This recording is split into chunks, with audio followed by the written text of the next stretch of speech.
Hola, ¿qué tal? Buenos días. En esta oportunidad vamos a ver cómo hacer un proceso de ETL usando Python y conectándonos a una base de datos MySQL y empleando archivos CSV. Entonces, para esto vamos a usar un repositorio y sus archivos que se encuentran en mi perfil de GitHub. En este caso el repositorio se llama Análisis de Datos.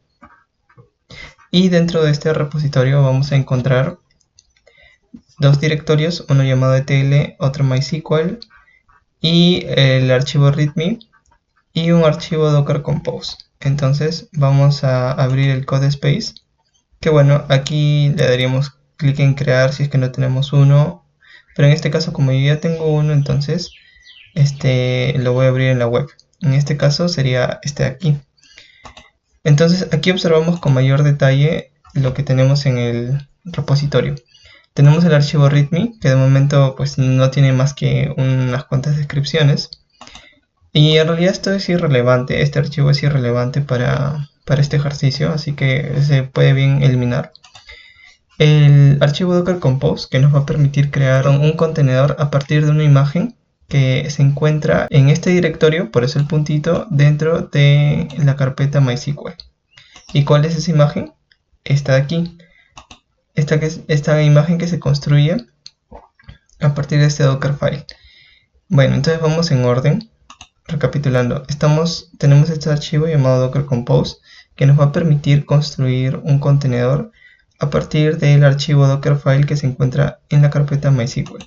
Este archivo Dockerfile se construye asimismo a partir de la imagen llamada MySQL y la última versión disponible. Este nombre MySQL es un nombre estándar que se puede encontrar en el hub de Docker, que es donde se encuentran una infinidad de imágenes creadas por múltiples programadores, y en este caso la imagen que vamos a estar usando es esta, la de MySQL, para que en nuestro contenedor finalmente se instale esta aplicación y con ella podamos trabajarla directamente en este mismo Codespace, ¿no? En este mismo entorno de desarrollo. Entonces vamos a seguir explorando qué otros archivos tenemos. Tenemos en este caso los archivos SQL o los archivos con scripts SQL Data Warehouse Netflix y Database Movies Netflix Transact. Entonces el primero nos va a permitir crear tablas y cada uno con sus columnas para nuestro Data Warehouse, ¿no? Que va a almacenar los datos finales de nuestro ETL. Luego esta base de datos Database Movies Netflix Transact va a permitir crearnos tablas y columnas que van a formar parte de nuestra base de datos transaccional. Entonces, si es que conocemos un poco sobre base de datos, vamos a entender que hay dos tipos de bases de datos, las transaccionales y los data warehouse. Los transaccionales son las bases de datos que contienen tablas o también llamadas entidades que registran los datos del día a día del negocio, mientras que los data warehouse son las bases de datos que tienen tablas con ya los datos finalmente cargados y que se actualizan con cierta frecuencia determinada, de repente una vez al día o 2 veces al día, y como se actualiza con menor frecuencia y ya tiene los últimos datos disponibles de nuestra base de datos transaccional, se emplea para poder hacer análisis a partir de nuestros datos no transaccionales. Entonces es importante distinguir las distintas funciones que tiene una de la otra. El Data Warehouse va a estar al final de nuestro ETL, ahí vamos a cargar los datos. Y la base de datos transaccional va a contener nuestros datos que el negocio genera día a día con sus operaciones. Luego también tenemos un directorio llamado ETL. En este directorio se encuentra pues finalmente nuestro archivo del notebook de Jupyter, que vendría a contener nuestro código de Python mediante el cual vamos a hacer el proceso de ETL. También tenemos un archivo con los requerimientos que debemos instalar previamente a correr los códigos del ETL para que sí estos funcionen adecuadamente. Y por último tenemos el directorio data, en el cual se encuentran los archivos CSV con los datos que vamos a emplear para poder cargarlos en nuestra base de datos transaccional, ¿no? Tenemos el archivo hours movie, hours participants y users. Muy bien, entonces ahora vamos a iniciar con el ejercicio. Lo primero que debemos hacer es entender el paso 1. El paso 1 va a ser abrir un terminal en nuestro entorno de desarrollo, en nuestro Codespace, y vamos a correr el comando docker compose app. Este comando lo que va a hacer es ejecutar nuestro archivo docker compose YML, que finalmente lo que está haciendo es construir una imagen llamada MySQL a partir de un Dockerfile que se encuentra en nuestro directorio MySQL. Lo que estamos también configurando es que, en este caso, como se trata de una base de datos, el usuario root va a tener como contraseña root, la palabra root, y el puerto donde va a estar escuchando nuestra máquina, la aplicación que se está corriendo en el contenedor, va a ser el 3310. Y el puerto del contenedor donde va a estar escuchando nuestro MySQL va a ser el 3306. Dado que estamos construyendo la imagen a partir de un Dockerfile que se encuentra en el directorio MySQL, vamos a interpretar lo que estamos colocando en el Dockerfile. En el Dockerfile lo que estamos diciendo es que a partir de una imagen llamada MySQL que se encuentra en el Docker Hub, vamos a instalar la última versión. También estamos indicando nuevamente que la contraseña del usuario root va a ser la palabra root en minúsculas, y que con estas dos últimas instrucciones estamos indicando que queremos que copie y ejecute los scripts SQL de nuestra base de datos warehouse y de nuestra base de datos transaccional cuando se cree esta imagen. Eso es lo que básicamente estamos haciendo, dado que aquí, justamente como indiqué, estamos diciéndole al contenedor que ejecute estos scripts SQL. Estos scripts SQL, recordemos, contenían instrucciones para crear las tablas y las columnas que conforman nuestra base de datos warehouse y transaccional.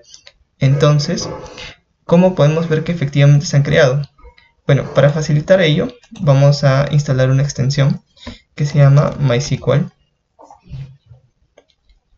En este caso es esta de acá, y vamos a instalarla.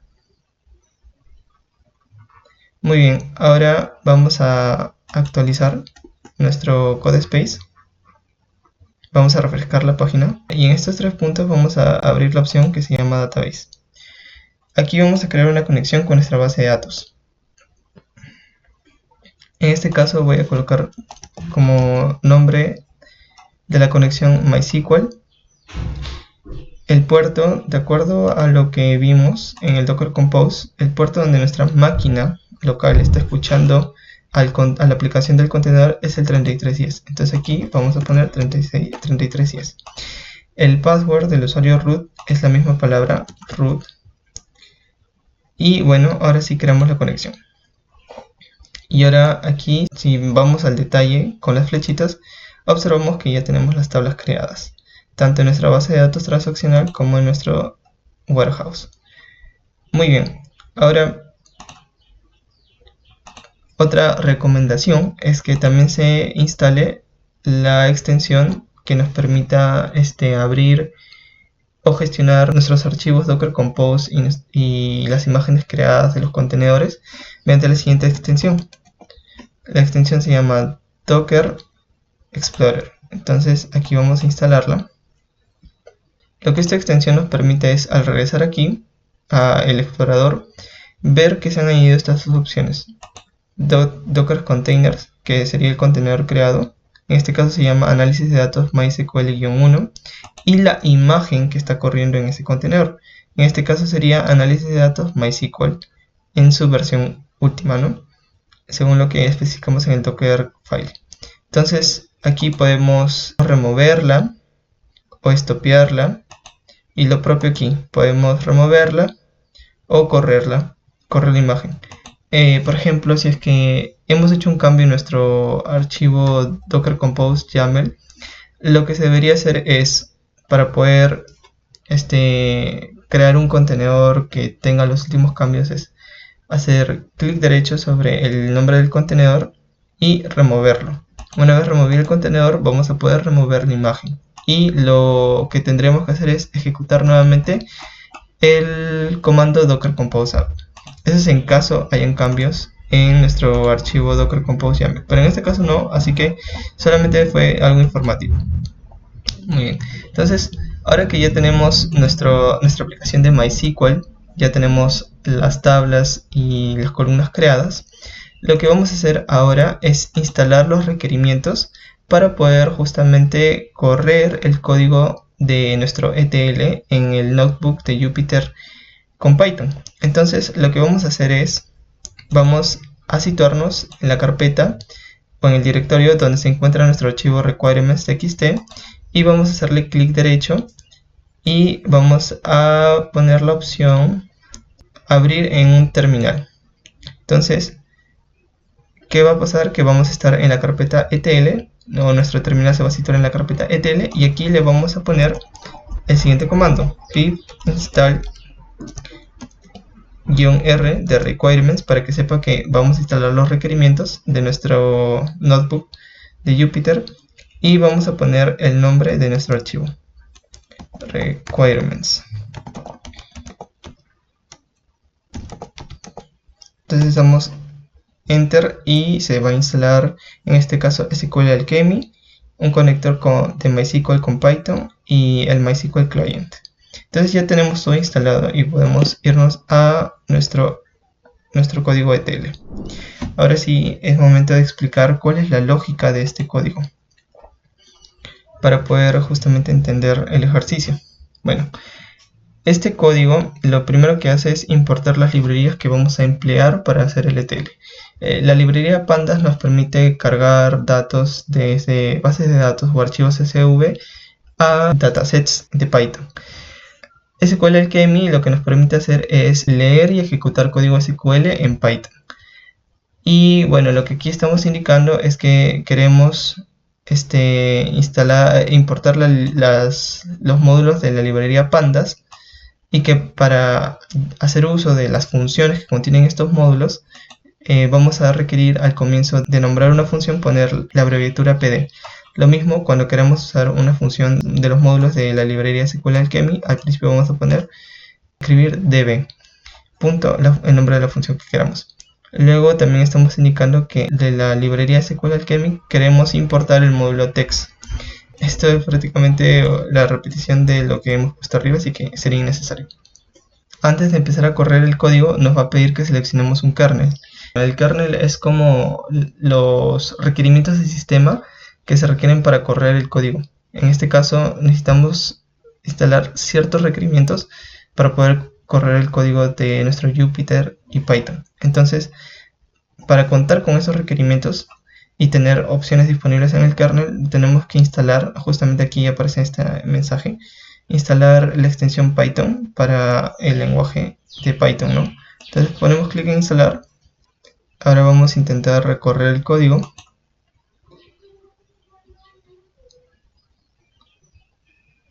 Aparentemente no se necesita solo instalar una extensión de Python, sino también otra de Jupyter. Entonces vamos a hacer clic en estas extensiones sugeridas, ¿no? Entonces damos clic ahí para que se instalen las extensiones que sean necesarias para correr el código y esperamos hasta que nos aparezcan opciones aquí en el kernel. Entonces vamos a escoger como opción de nuestro kernel un entorno de Python y vamos a escoger que la versión en la cual se ejecute nuestro código de Jupyter, nuestro código del notebook de Jupyter, sea Python, la versión 3.12 de Python.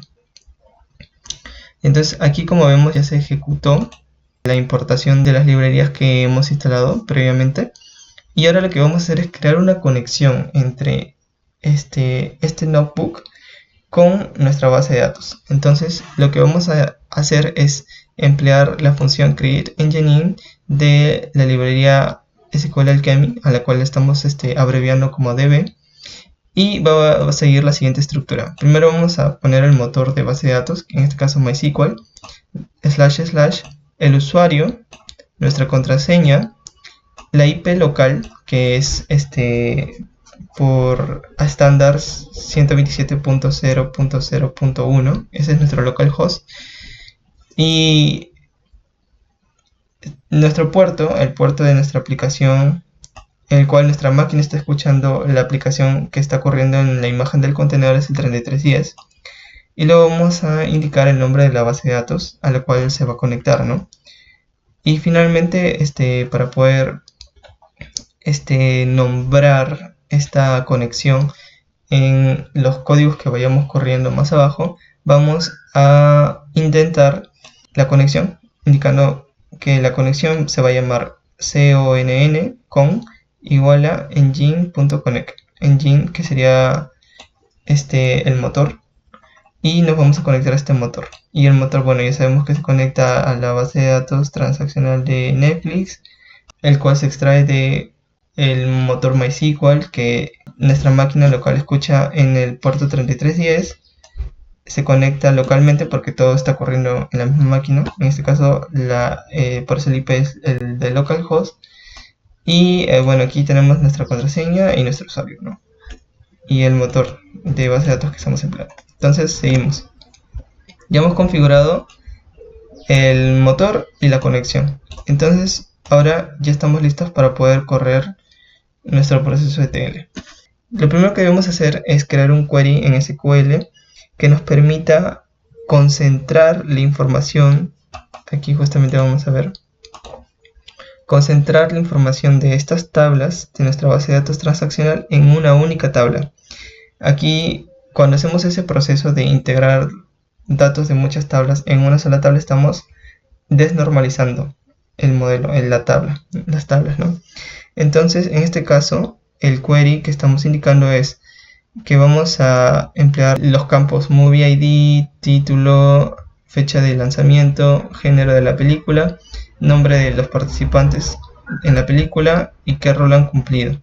Y todo eso lo estamos extrayendo de diferentes tablas, como la tabla Movie, que se va a unir a la tabla participantes, que se va a unir a la tabla personas, que se va a unir a la tabla género de la película, y así hasta poder concentrar, como digo, en una sola tabla datos de muchas otras tablas. Entonces, todo este query lo estamos nombrando como pues query, y más abajo, mediante la función readSQL de nuestra librería pandas, lo que estamos haciendo es cargando en el data frame movies data mediante la función readSQL justamente todos estos datos que aquí estamos uniendo en una sola tabla con este query. O sea, estamos ejecutando este query y estamos llamando a la conexión que antes hemos creado. Este query se ejecuta con los datos de esta conexión y estos datos se van a cargar en el data frame movies data. Lo siguiente que hacemos es indicar que la columna Movie ID va a tener como tipo de datos números enteros, nada más.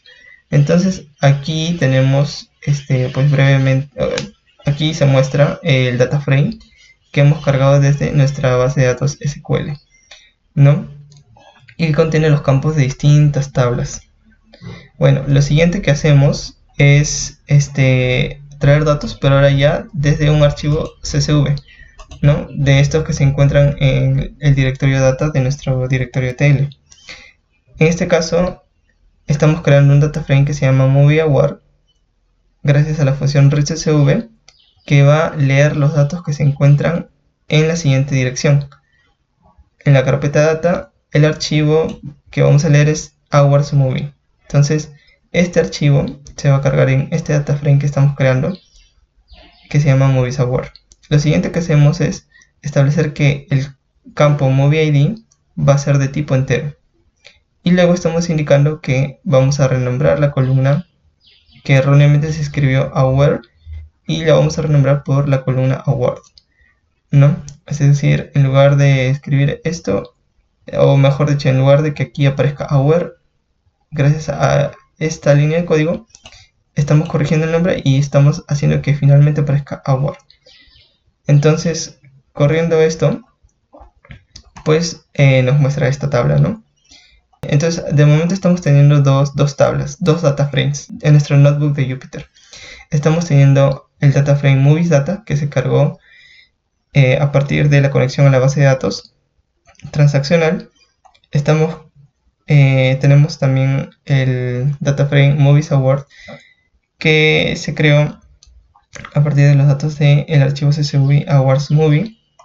Y ahorita lo que estamos haciendo es mezclar ambos data frames en un solo data frame que se llama movies data. Entonces aquí estamos con la función de pandas llamada merge, e indicando que los data frames movies data y movies award se junten empleando el método se junten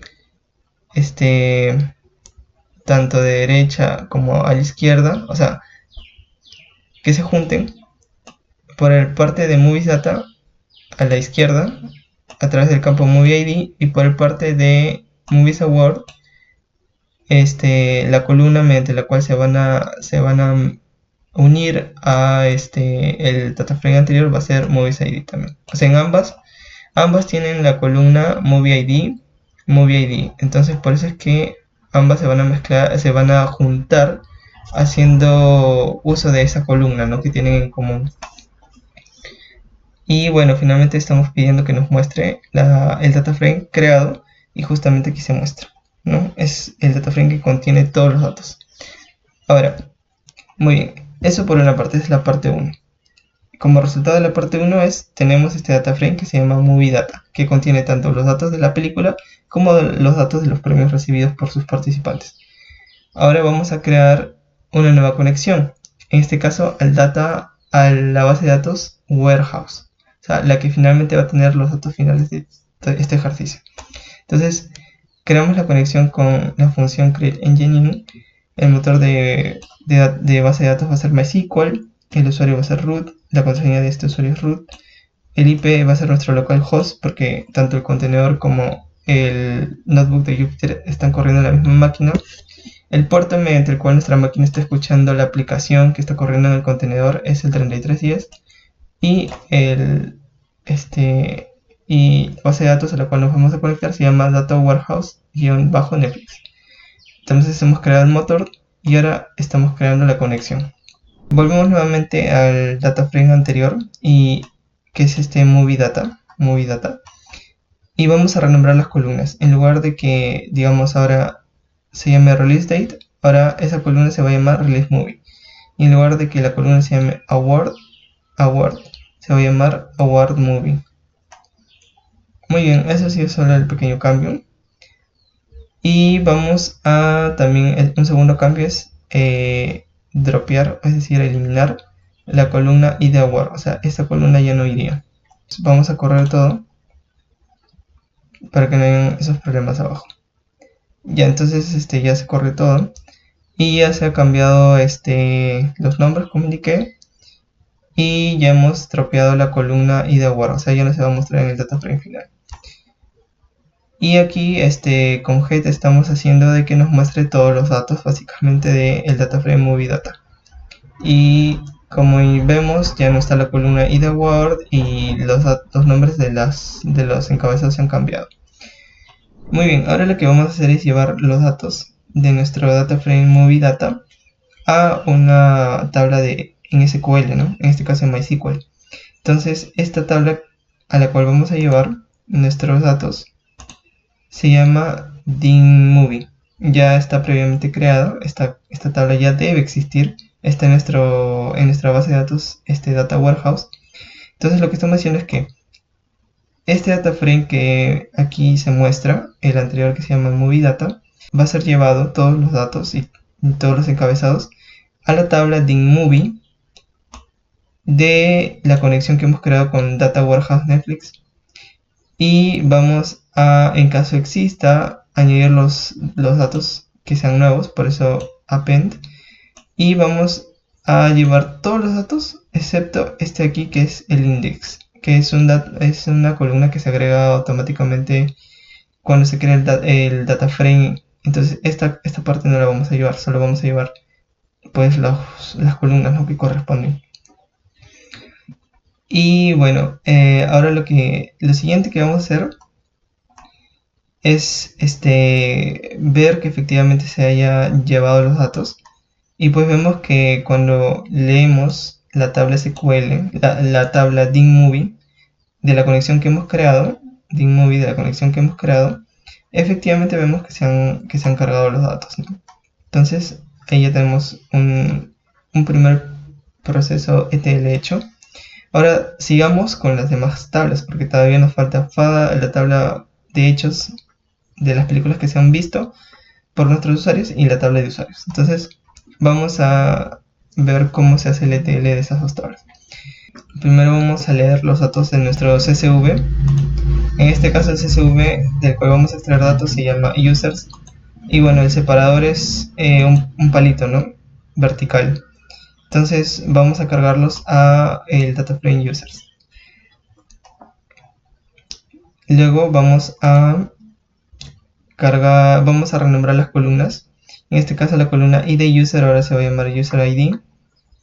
Y nombrando el data frame con el cual estamos cargando los datos, pues se muestra, ¿no?, el cambio. Luego aquí estamos pidiendo que los datos que tiene nuestra data frame users se lleven a una tabla en SQL que se llama din user. En la conexión que hemos creado con Data Warehouse Netflix, que se añadan los datos si es que ya existe una tabla, y que no se lleve el índice, ¿no? Solamente que se lleve estas 4 columnas. Esta aquí que es añadida automáticamente por pandas, esa no. Ahora por fin vamos a ver cómo se cargan los datos en la tabla hechos, ¿no? Si observamos aquí arriba, no tenemos como si una tabla llamada hechos o de hechos, que nos permita ver qué películas ha visto cada usuario. Sin embargo, podemos crearla de la siguiente forma. Primero vamos a crear un data frame llamado UsersID a partir de el campo UserID de nuestra data frame users. También vamos a crear un data frame llamado MoviesID a partir de la columna MovieID de nuestra data frame MoviesData. Muy bien, teniendo estas dos columnas, vamos a hacer vamos a juntarlas, unirlas.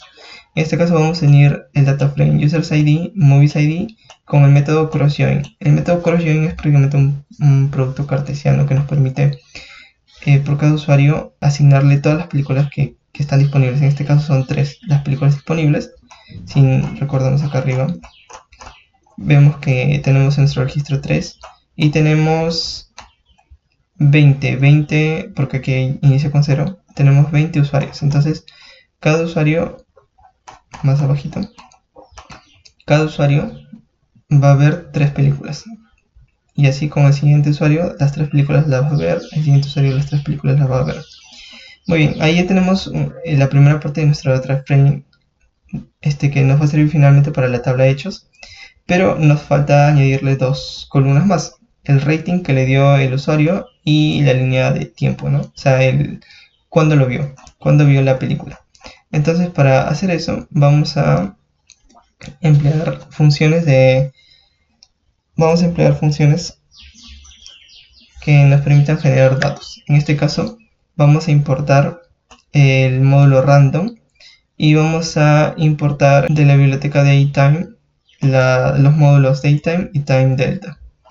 Y bueno, tenemos la función generating. ¿Qué es lo que va a hacer? Va a generar un número aleatorio entre 0 y 5 con un solo decimal. Por eso es que aquí estamos poniendo 1 y luego round. Y luego generating nos va a retornar eso, ¿no? La función número aleatorio, el resultado de la función número aleatorio. Vamos a definir la función genTimestamp, que retorna el resultado de una función llamada randomDate. RandomDate se calcula sumando a la fecha de inicio, que es el 15 de enero del 2024, una diferencia entre dos fechas. Esta diferencia es aleatoria y se calcula en segundos. La diferencia aleatoria va entre 0 segundos y la diferencia máxima, que puede ser la diferencia entre la fecha inicial y la fecha final. ¿No? La fecha final vendrá a ser 6 de abril del 2024. Y aquí estamos pidiendo que nos calcule esto en segundos. Muy bien. Y muy bien, una vez definidas estas dos funciones, vamos a poder generar el rating aleatorio y el timestamp aleatorio. ¿Cómo se genera? Pues aplicando funciones lambda. En este caso, por ejemplo, aquí estamos generando para la columna rating datos para cada movie ID, a la cual se le va a aplicar la función lambda, que es x, y x es igual a justamente el rating aleatorio que genera generating. Igualmente aquí la columna timestamp del data frame watch data va a tener para cada user ID, a cada user ID se le va a aplicar la función lambda, que finalmente va a ser esa diferencia aleatoria en el tiempo que genera gem timestamp. Entonces aquí tenemos el resultado, que lo mostramos nombrando el data frame. Y finalmente cargamos los datos a la tabla en SQL llamada FatWatch de nuestra conexión que hemos creado con el Data Warehouse. Y si existen ya la tabla, si existen datos, añadimos los datos nuevos y cargamos todas las columnas excepto el índice, ¿no? Como hemos estado haciendo. Y bueno, eso sería todo por el video.